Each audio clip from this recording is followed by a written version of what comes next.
did this, because the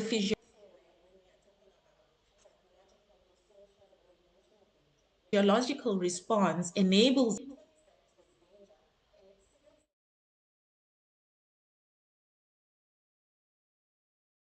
us to be able to respond to the immediate danger. But it doesn't work quite so well when we are talking about psychological, social, or emotional danger. What the brain does is that it detects that there's danger and it sends the signals so that the hormones are released and the adrenaline is in our body and we are able to act on the danger. But it does the same even when the danger is physical, emotional, or social. So what happens is that if there's an emotional danger or a social danger that happens, our body keeps sending the signals, and our bodies then overproduce the hormones that are not needed for this kind of anxiety-provoking situation, which then causes us to have an imbalance in our body of negative hormones, and also not being able to then react or respond appropriately to the danger that is before us. So that is the downside, or that's predominantly what causes us to sit with anxiety disorder. So some of them are separation anxiety, selective mutism, both which are diagnosed in childhood. We also have social anxiety, which is social phobia, panic disorders, agoraphobia, generalized anxiety disorders, and others. But we don't need to speak individually to each of them, but what they all have in common is that there's the presence of something, as well as the physiological responses that are accompanied with the fear in the moment. So symptoms, how do I know that I'm experiencing symptoms of anxiety or symptoms of depression? Excuse me. So there's the presence of sadness with predominantly the anxiety, and the presence of sadness or fear rather with the anxiety, or fear or okay. You can obviously tell what's the anxiety that I'm talking about is here. Ne?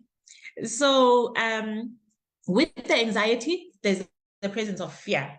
And with the depression, there's the presence of sadness. So this is not, remember that with all of the emotions that we have, both the most positive and the negative, they are all important and they're all necessary. We need to experience anger, we need to experience joy, we need to experience anxiety, we need to equally experience sadness, and we need to experience fear, because they tell us a lot about ourselves, they tell us a lot about our environment. But what causes some of these emotions to become likely to be a disorder is that they are persistent, uncontrollable, overwhelming, and that there is an inability to regulate ourselves from them. So if someone is experiencing sadness, it's difficult for that person to stop being sad. Sometimes they wake up in the morning and they are already feeling sad. That's when we can then say that this is not normal and it needs clinical intervention. There's also the presence of physical fatigue, someone that wakes up in the morning and they are tired, but they slept all night. And, just a feelings of lowness and, almost as if you are dragging yourself throughout the day. And it's difficult to do things because you are exhausted and you don't have the correct energy levels that you used to have. There's also a change in your eating patterns. Some people might eat too much. You find this person is eating 5, 6, 7 meals, big meals a day, or they are not eating at all, And this is a change because before you started experiencing these symptoms, you were doing differently. And now, as a result of these emotional changes that you are going through, you are now eating a lot or not eating at all. There's a lack of appetite, as well as in your sleeping patterns, where you find someone that sleeps all day and sleeps all night again, or someone that struggles to sleep at all, during sleeping times, to get your mind to a resting position bed where you can then whether or not you are on your phone or not, it's just difficult to get your mind to a resting position. There's also a withdrawal or a change sleep from social activities where also, someone either now goes out every day, every weekend. Social activities where someone either now goes out every day, every weekend they are going out, or if they were people who are described as extroverts, they are now seen as people who don't communicate, who withdraw from social engagements, who stay at home all day, so there's just a change and a withdrawal in terms of how we engage with the people around us and the social our social surroundings.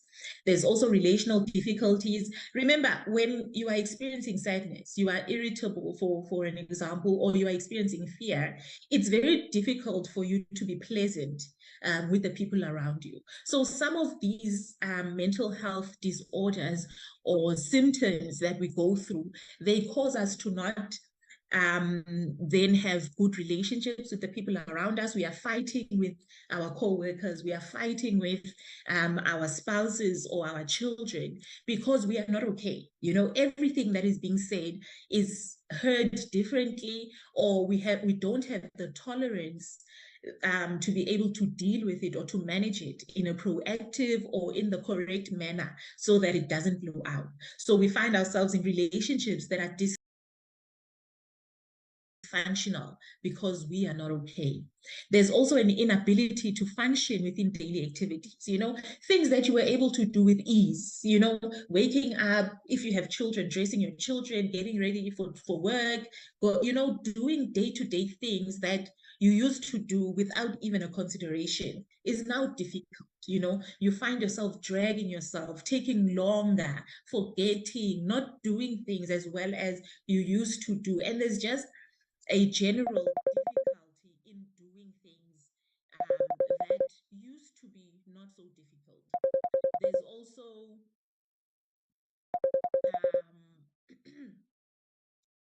the difficulty in concentrating. Remember, there's a lot that is going on, and we'll talk to this as we get to the causes. Your mind is busy, you are thinking about this, you're thinking about that, and it's difficult to get your mind to rest and to focus on whatever it is that you need to do in the moment. You find yourself, you're at work, and here you are thinking about every other thing except for what you need to do. So you find yourself missing deadlines, not being able to do things, and just struggling to sit and focus and concentrate on what you are needing to do. There's also a negative self-concept,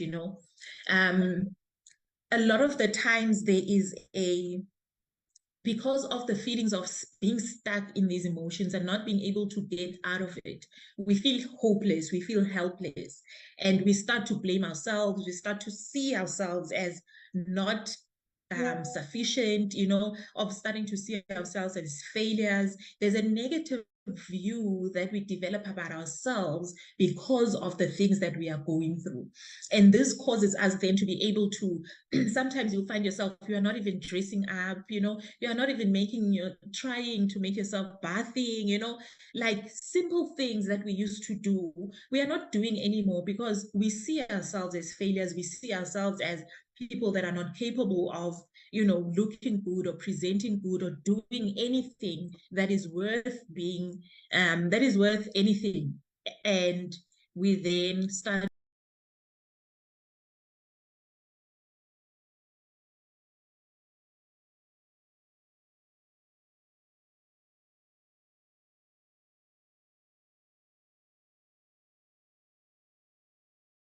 if I'm irritable at work because something happens, which is normal, am I able to get home and be pleasant around my family?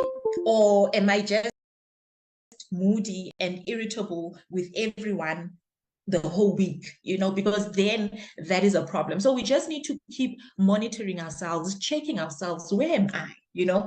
Am I okay when it comes to some of those are the common symptoms, fatigue that I might experience, and things like that. So yeah, those are the common symptoms. The risk factors. Excuse me.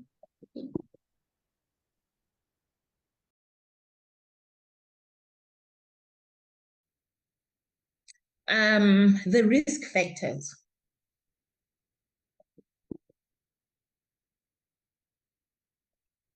So I listed these 6, and I just want us to spend a considerable amount of time just talking to the first 3.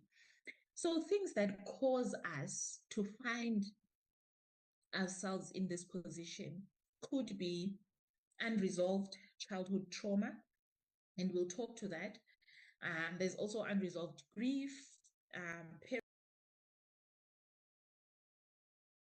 parent-child relational difficulties. There's also environmental factors, things that happen around us. Think about someone who lives in a community where there's a lot of gangs or there's a lot of shooting, that person is likely to develop an anxiety disorder because of the fear that they live in, or someone that lives in a community where people are raped, they are stolen, which is probably everyone here, So the things that happen around us cause us to respond emotionally to them. And sometimes the emotional response, if not managed appropriately or correctly, can lead to some of the mental health disorders, such as anxiety, depression, and others. And there's also genetic and physiological factors. Some of the things that happen to us, we can inherit. There is a lot of work that can be done to overcome some of these, but the inclination and the weakness will always, or rather is likely to always be there if you are born with some of these weaknesses in terms of genetic and physiological factors for the mental health disorders. There's also temperamental factors. When we speak about temperamental factors, we are talking about the kind of person that you are. Some people are very introverted, so they are not people who are going to thrive in social situations or in outdoor crowded places, because they are naturally introverts, and things that need them to go out of their comfort zone are challenging and might cause them to, if not managed appropriately in terms of the emotional responses, can then cause or lead them to experience the we said the first is trauma or unresolved childhood trauma. When we speak about trauma, we are talking about the most simple way to understand trauma is that it is a normal response to something can cause me, doesn't get an opportunity to deal and heal from that, such that they grow up with this bleeding, fresh wound into adulthood. And it's difficult then to function in a way that Yes. I think there's a problem there. You can just maybe pause for a second. I'll wait for him to come back, then I'll give him his host rights. Okay.